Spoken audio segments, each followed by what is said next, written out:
Most people do not fail at compounding because the market betrays them. They fail because the first stage insults their ego. You put money away.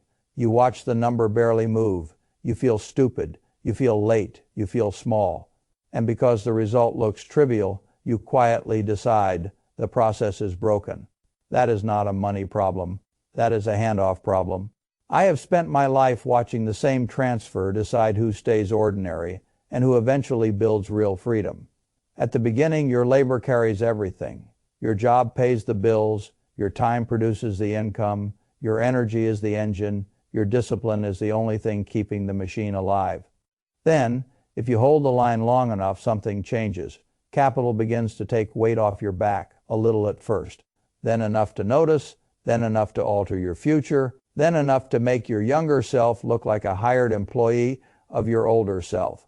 Most people never complete that handoff. They drop the baton halfway between paycheck and capital because the early miles feel humiliating. They want proof before the proof can exist. They want visible growth before the base is large enough to produce visible growth. They want emotional reward at the exact stage where the market offers almost none. So they quit, then they tell themselves a comforting lie.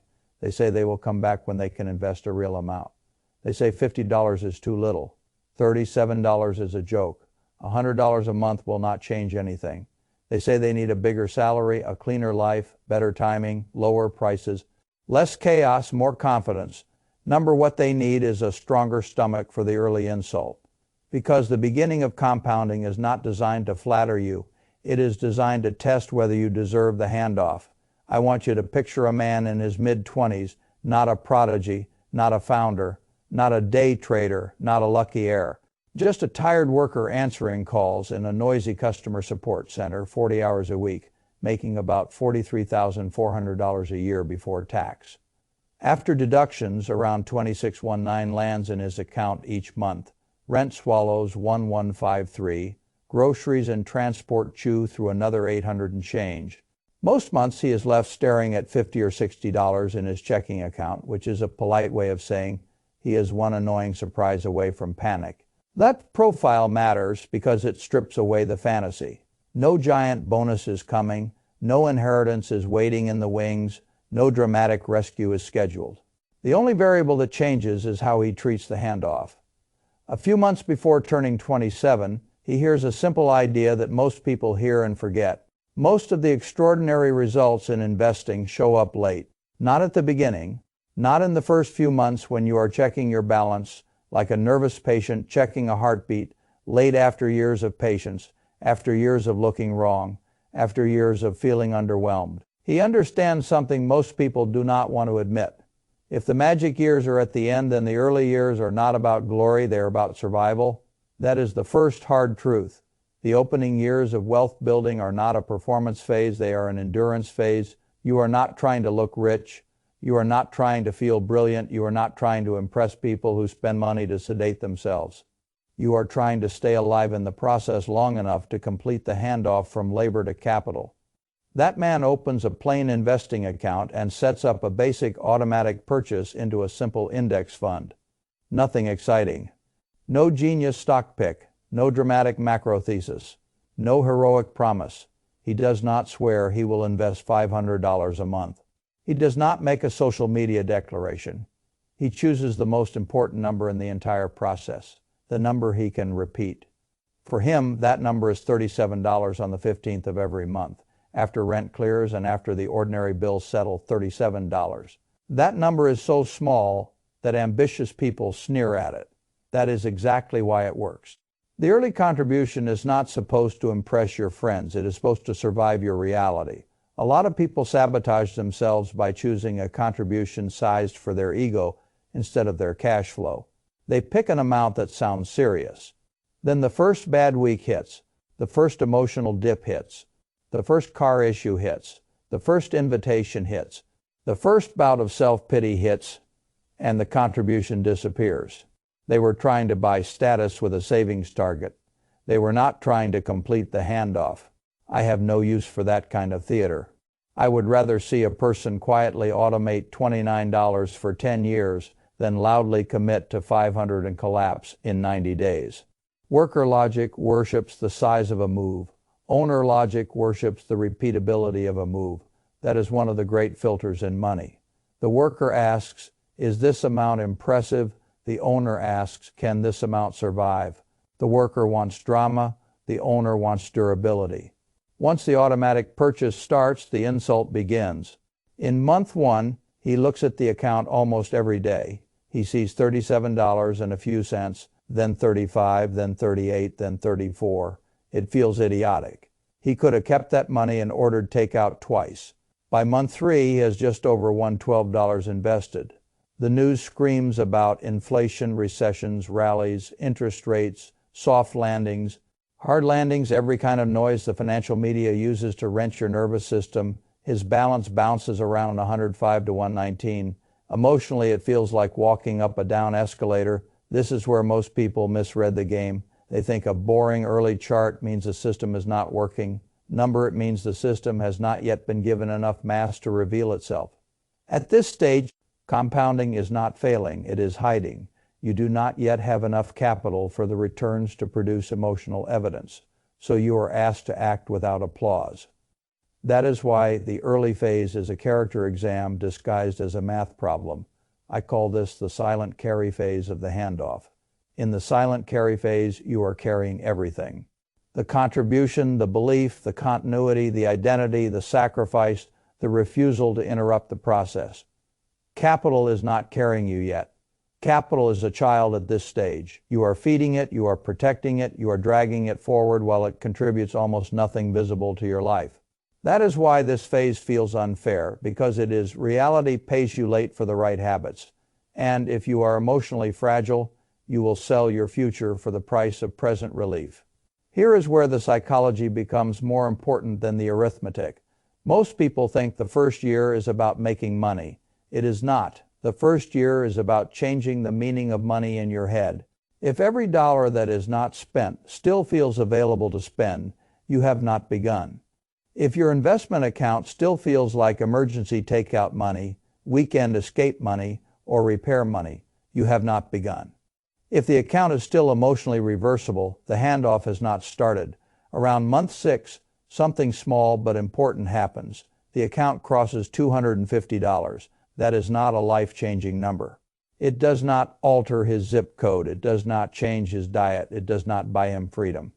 But for the first time in his adult life, his net worth graph has a line that moves in the right direction with a little consistency. Then life does what life always does.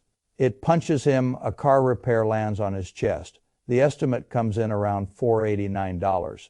Old behavior would have emptied the tiny investment account and called the experiment unrealistic. That is what most people do. They say the system failed them when in fact they robbed the system before it matured. This time he does something different. He picks up extra shifts. He sells an old gaming console for $1942. He covers the repair without touching the investments. That moment matters more than the return. That moment is where the account stops being spare cash and becomes protected capital. This is the first real checkpoint in the handoff. Not when your balance hits some glamorous number, not when you can brag about returns. When you suffer inconvenience and still refuse to liquidate the seed. That is identity. When I was young, I learned a lesson that most people only learn after wasting a decade. Your future is not built by the size of your best intention. It is built by what you refuse to violate repeatedly. The protected account is one of those refusals. Once you defend it under pressure, you stop being a person who sometimes invests and start becoming a person who is transferring economic weight away from labor. At the end of year 1, he has made 12 tiny deposits of $37. That is $444 of his own cash. The account with normal market movement sits around $469. He is up roughly $25. An entire year of patience, and the gain barely covers one grocery trip. And this is where ordinary minds expose themselves.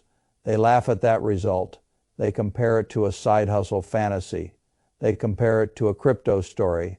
They compare it to some loud fool claiming he doubled his money in 3 months. They compare it to consumption. They compare it to immediate pleasure. And because they are using the wrong scoreboard, they miss what actually happened. He did not earn $25. He purchased a new operating identity. He proved he could carry the baton for 12 months without emotional compensation. He trained his behavior to pay the future before the present chewed through everything. That is not a small gain. That is the foundation of the handoff. By year 2, the external numbers still do not look magical, but the internal system is evolving. He does not suddenly double his contribution to perform discipline for strangers. He nudges. A raise comes in, some overtime lands. The automatic amount inches from 37 to 53. That tiny, boring increase is worth more than 100 moments of financial excitement, because boring increases survive. That is another point most people miss. Fortune does not usually turn on one heroic gesture. It turns on durable nudges. If you are always searching for the giant leap, you usually miss the compounding value of modest adjustments repeated for years. Your life improves more from a contribution that rises from 37 to 53 and stays alive than from a one-time burst of enthusiasm that cannot survive your next bad mood. By month 24, he has deposited a little over $1,100. The account sits around 1229. The gain is only a bit over $100. Still underwhelming, still easy to mock, still invisible to the kind of people who think wealth must announce itself loudly or it does not count. But an invisible change has occurred. The account no longer feels like storage, it feels like a second worker. That is the next checkpoint in the handoff. At first, every dollar in the account looks like your dollar. Then, if you stay with it, the account starts generating results that do not feel entirely tied to your hours. It is still small. The worker is weak. But it has started showing up to the household. That is when separation begins. Separation is the distance between your labor and your result. At the beginning, there is no distance. You work, you get paid, you stop, the income stops. As capital grows, a small separation appears. Your money earns while you are tired. Your money earns while you sleep. Your money earns while you are training new hires, sitting in traffic, recovering from an ugly week, or ignoring the market entirely. This is why ownership beats salary in the long run. Salary is linear. Ownership is cumulative. Salary asks for your continued presence. Ownership rewards your past discipline. Salary is survival. Ownership is transfer. The handoff is simply the process of moving your life from one side of that divide to the other. I want to make something painfully clear here. Most people never become poor because they lacked access to an exotic investment. They stay fragile because they never protected a plain system long enough for separation to become visible. They keep interrupting the transfer. They live in restart mode. Every year they go back to zero emotionally. Every raise gets consumed. Every inconvenience becomes an excuse. Every market decline becomes a character collapse. Every new desire resets the game. You cannot complete a handoff if you keep snatching the baton back. Around this period, he stumbles into another old principle: pay yourself first. The words are old. The mechanism is timeless. Take a slice of every inflow and send it to your future before the present gets greedy. The reason that rule survives every generation is simple. Left alone, the present is a violent spender. The present always has a reason. The present always has a mood. The present always has a justification. The present is a master lawyer for your own short-term sabotage. The future has no voice unless you automate one. That is why automatic investing matters so much in the early years. It reduces the number of opportunities for your lower self to cross-examine your higher self. Automation is not convenience. Automation is defense. It is a shield you raise between your intentions and your impulses. By year 5, the numbers are still humble enough that foolish people would dismiss them. His monthly contribution has climbed to around $112. Total deposits over 5 years are a little above $5,300. The account sits just under $6,400. Only about $1,000 of that balance is growth. $1,000 after 5 years. That is the stage where weak people tell themselves a fatal lie. They say this is too slow. This is too honest. This is what the beginning actually looks like when you are building on ordinary income instead of fantasy. It is slow because the machine is still small. It is honest because it has not yet been inflated by your imagination. It is plain because wealth does not begin with fireworks. It begins with repetition. If you cannot respect that stage, you do not deserve the later one. And here is the part that should change how you think forever. The dollars from year one, though smaller, are doing heavier work than the dollars he will invest. Much later, the earliest dollars get more doubling windows, more years, more reinvestment, more time for capital to compound on top of capital. The late dollars may be larger, but they are late to the factory floor. Time is not just an ingredient in compounding. Time is the multiplier of identity. Every year you wait, you are not just delaying deposits. You are shrinking the number of future handoffs available to those deposits. That is why procrastination is so expensive in wealth building. It is not merely delay. It is the destruction of future multiplication, somewhere around year 8 or year 9. The chart begins to bend the way textbooks always show, and beginners never feel. Total deposits are somewhere a bit above 11,000. The account may be showing 15,000 or 16,000. The gap is no longer dinner money. It is a used car. It is half a year of rent. In a strong period, the portfolio grows more in a year than he contributes. Now, the handoff becomes visible. The math did not suddenly become kinder. The market did not suddenly decide he deserved a break. What changed is that the base got large enough for the returns to matter emotionally. This is the line most people were quitting inches before. They were leaving the stadium while the game was turning. They were uprooting the seed because nothing had broken the surface yet. They were surrendering the handoff when capital was finally getting strong enough to take the weight. I call this the visible transfer phase. In the visible transfer phase, your old self begins paying your current self. That is one of the most beautiful moments in finance, and it is also one of the least appreciated because it arrives so quietly. You wake up one day and realize the account grew more last month than you put in. It is not fantasy anymore. Your labor is no longer the only producer in the house. Past sacrifice is now on payroll. That is when a worker starts becoming an owner in more than name. And once that happens, the game changes early on. Your job is to push later. Your job is to protect. Early on, you focus on contribution size because the base is tiny. Later, you focus on not interrupting the system because the base is finally doing work. Early on, the risk is apathy. Later, the risk is stupidity. A bigger apartment too soon. A lifestyle upgrade that outruns the machine. A burst of ego spending to reward yourself for being patient. A speculative detour because plain compounding suddenly feels too boring again. This is why people who reach the edge of the handoff can still blow it. They survive the scarcity stage, then fail the abundance test. They know how to struggle, but they do not know how to protect momentum.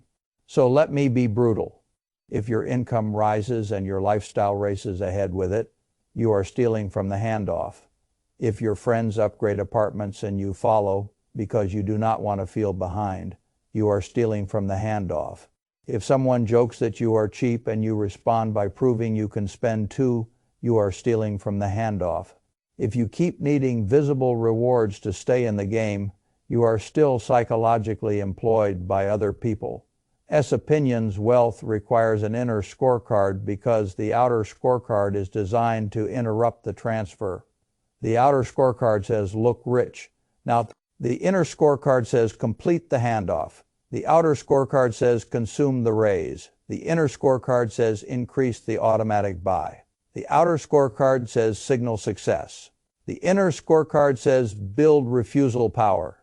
Refusal power is what the handoff ultimately buys you. Not just a larger account, not just abstract net worth, refusal power, the ability to say no without your whole life shaking, no to a bad boss, no to a humiliating job switch, no to panic selling, no to performative consumption, no to a life built entirely around the next paycheck landing on time.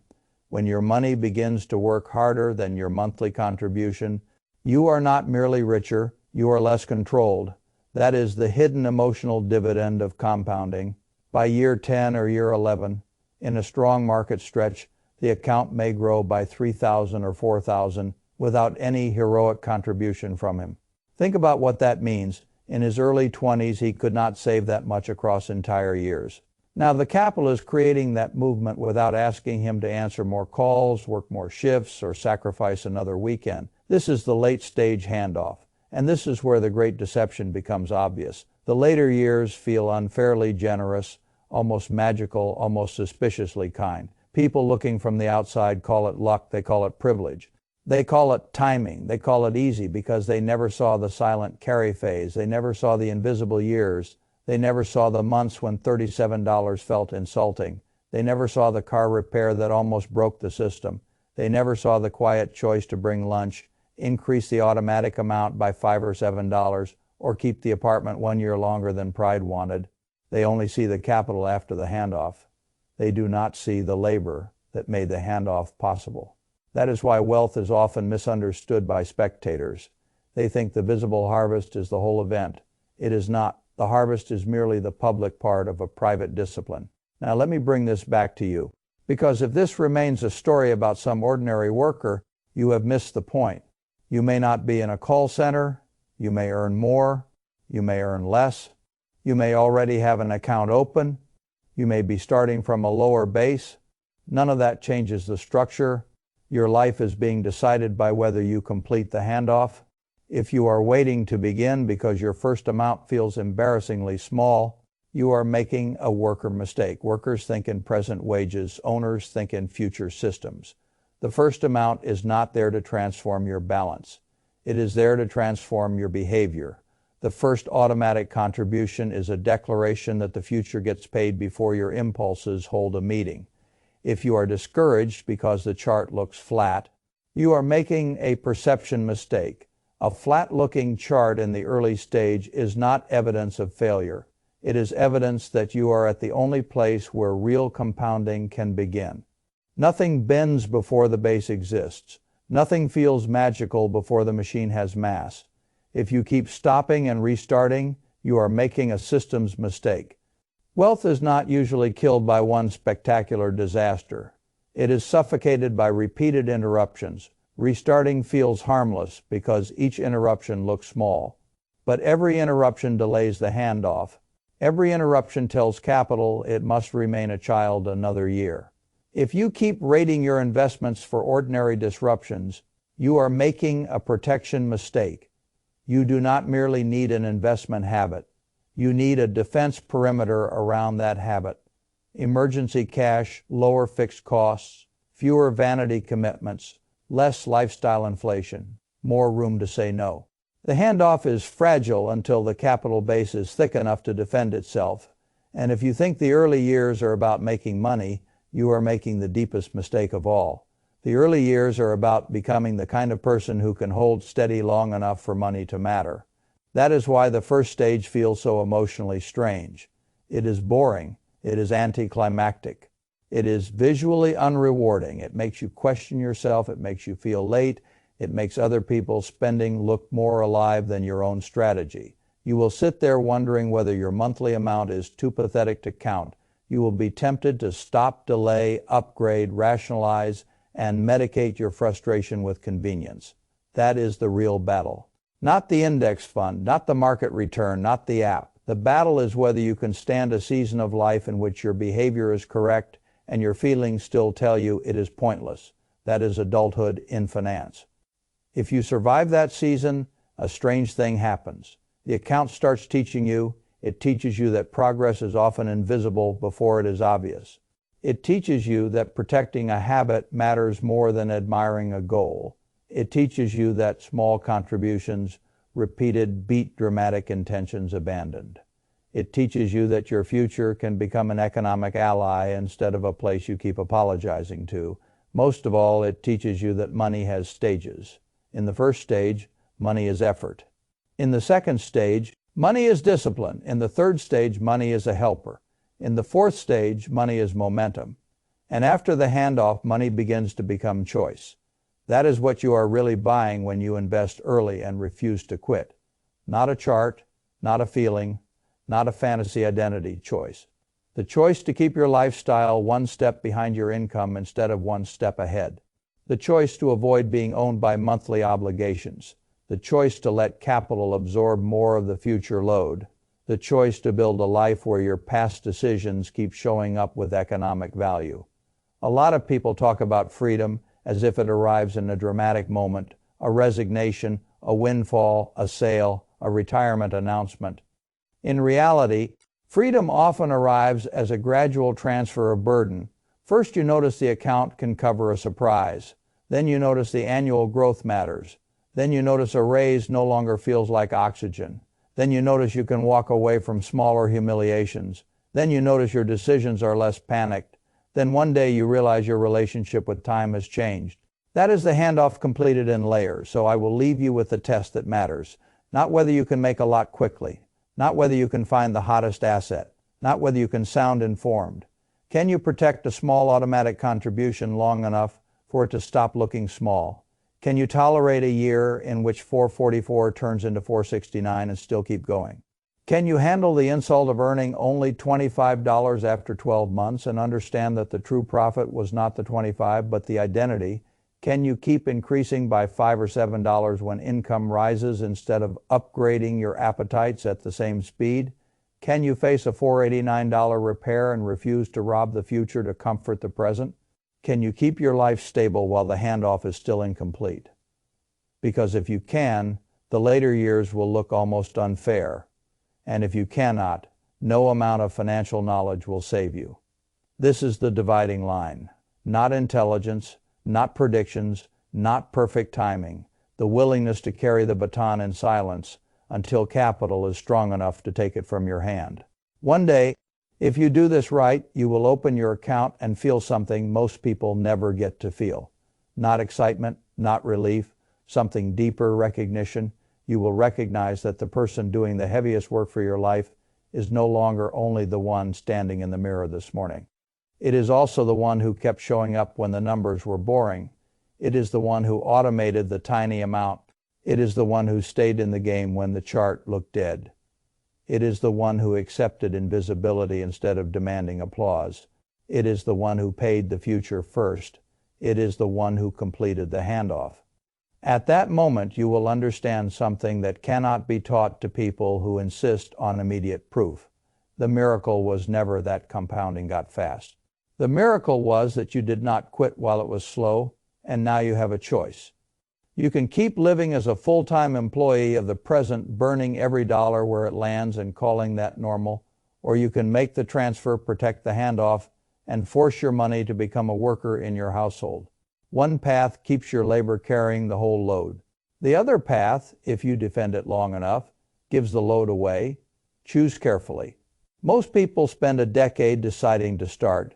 The winners spend a decade refusing to stop.